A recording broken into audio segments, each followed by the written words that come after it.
Exercice numéro 1. Réduire ces fractions au même dénominateur. Donc ici, nos premières fractions, petit a. Donc nous avons 1/8 et 7/2. D'accord? Regardons ici nos dénominateurs. Donc nous avons ici 8 et 2. Est-ce que 8 est un multiple de 2? Eh bien oui, puisque 8, eh bien c'est égal à 4 fois 2. Donc en fait, ici, je vais pouvoir renoter ma fraction. Et donc, je souhaite ici avoir le dénominateur 8. Pour cela, eh bien, c'est 2 fois 4. Eh bien, je pense bien multiplier par 4 au numérateur également. Et puis là, on effectue notre opération. Donc 7 fois 4, c'est égal à 28. Et au dénominateur, j'ai bien sur 8. Petit b. Donc nous avons ici 4 tiers et 6 18e. Regardons nos deux dénominateurs, donc 3 et 18. Est-ce que 18 est un multiple de 3? Eh bien oui, puisque 18, c'est égal à 6 fois 3. Donc là, je vais pouvoir mettre donc 4 tiers.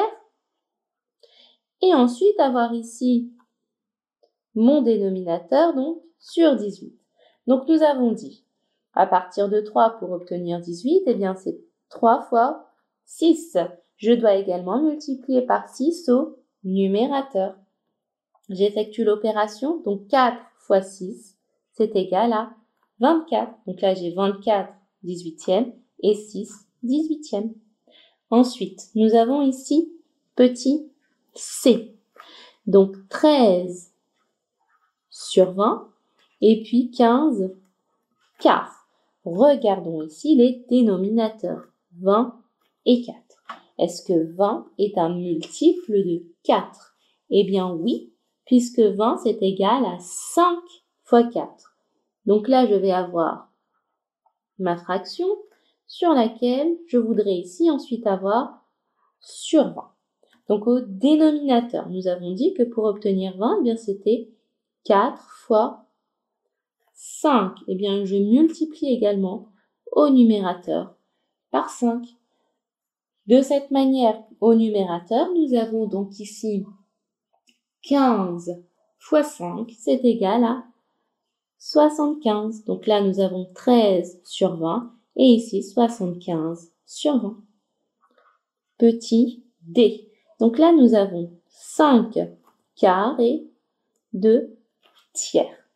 Regardons ces dénominateurs, 4 et 3. Est-ce que 4 est un multiple de 3? Eh bien non.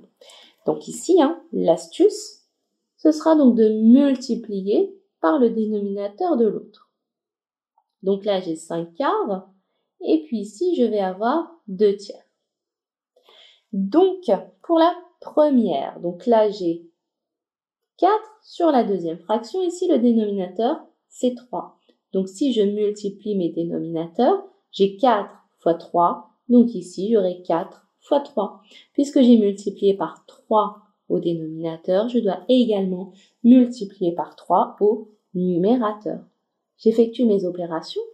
Donc ici, j'ai 15. 4 fois 3 ici sur 12. Pour la deuxième, donc ici, on a dit que notre dénominateur ici, eh bien, ça allait être 12, puisque je dois multiplier mes dénominateurs, 4 fois 3. Ou alors, encore, on peut le voir en se disant, donc là, j'ai 3, je vais multiplier par le dénominateur de l'autre, qui est 4. Je vais multiplier par 4 au numérateur et au dénominateur. C'est égal, 2 fois 4, 8, 3 fois 4, 12. Petit e. Donc ici, nous avons 5 sur 27 et 4 neuvième. Regardons nos dénominateurs, 27 et 9. Est-ce que 27 est un multiple de 9? Eh bien oui, puisque 27, c'est égal à 9 fois 3. Donc ici, au numérateur également, je multiplie par 3. J'ai effectué les opérations. 4 fois 3, eh bien, c'est égal à 12. 3 fois 9, eh bien, c'est égal ici à 27. Et enfin, on termine petit f. Donc ici, nous avons 2 quinzièmes et 9 tiers. Regardons ici les dénominateurs. 15 et 3. Est-ce que 15 est un multiple de 3? Eh bien oui, puisque 15 est égal ici à 3 fois 5 également. Au numérateur, on pense à bien multiplier par 5. On effectue les opérations. Donc 9 fois 5 ici, ça fait 45. Et 3 fois 5 ici, eh bien ça fait 15.